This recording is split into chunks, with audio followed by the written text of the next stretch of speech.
Hello, you're watching Shalom World News. I'm Katie Asco from Dublin, Ireland, and these are your latest headlines from around the world.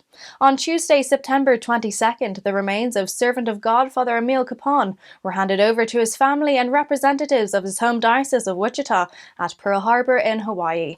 His remains will be flown to Kansas on Saturday, September 25th, where there will be a vigil and funeral mass at his hometown of Pilsen. Father Kapaun, a U.S. Army chaplain who heroically served prisoners during the Korean War and who received the Medal of Honor posthumously, was originally buried in a mass grave in North Korea.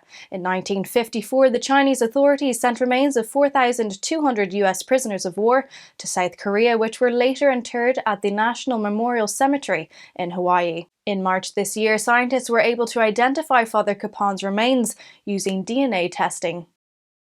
Archbishop Samuel Aquila of Denver has decried the Women's Health Protection Act, or WHPA, which was recently introduced in the House of Representatives. The prelate said the abortion industry and its supporters are pushing one of the most extreme national abortion bills, and he quoted Pope Francis's recent statement saying that termination of pregnancy is homicide. Archbishop Aquila said that WHPA opens the door to on-demand abortions at all stages of pregnancy in all states and is a radical attack against the dignity of women. The prelate urged believers to appeal to their elected representatives to vote no to this attack on innocent lives. If passed, the bill would permit pre-viability abortions in all states without regulations and invalidate the existing pro-life laws of individual states. It would also allow for taxpayer funding and government facilities to be used for abortion.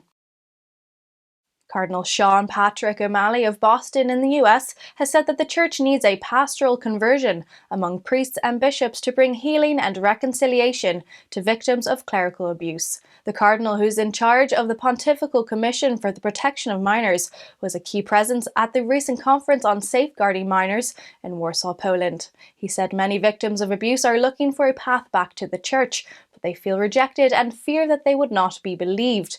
The four-day conference was attended by church representatives from 20 Central, Eastern and European nations. They discussed concrete steps that need to be taken to protect vulnerable minors.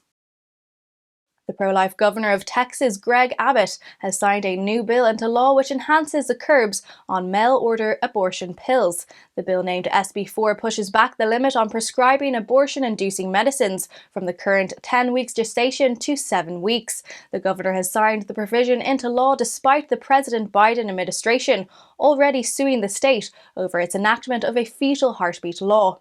The latest law restricting abortion pills, which was signed last Friday, September 17th, will come into effect on December 2nd. It will penalise those who intentionally provide abortion medication through mail with fines of up to $10,000 and jail time of up to 2 years.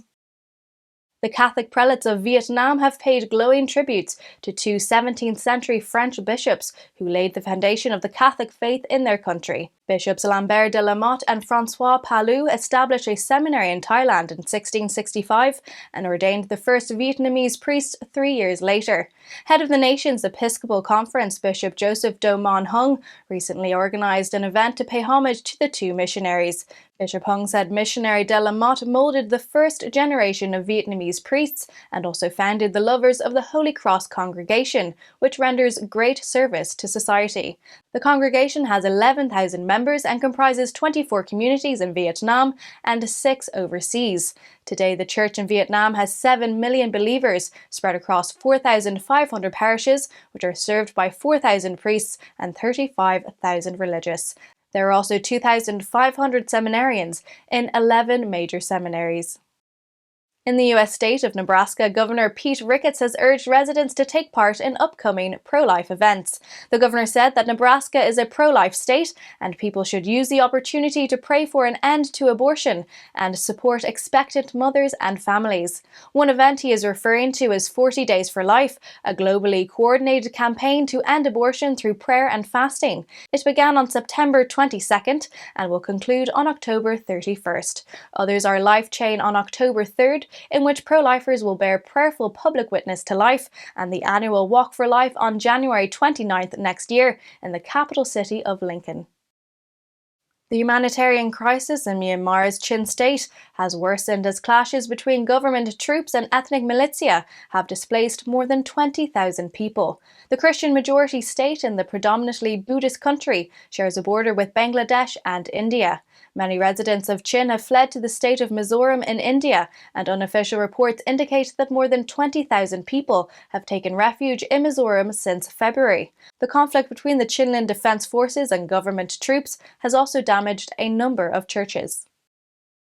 In what is seen as a setback to pro-lifers, the Spanish lower house of parliament voted on Tuesday, September 21st, to advance a bill that seeks to ban peaceful pro-life demonstrations, prayers and counselling outside abortion clinics. With a 199 to 144 majority, the Congress of Deputies advanced the bill proposed by the ruling Spanish Socialist Workers' Party. Once passed, the bill would criminalise what it terms harassing women going to clinics for the voluntary interruption of pregnancy. The bill outlines penal provisions, including jail sentences from 3 months to 1 year and community service from 31 to 80 days for those who promote, favour or participate in pro-life demonstrations near abortion clinics. Those are your latest headlines. Do join us tomorrow and visit swnews.org for more updates. Shalom.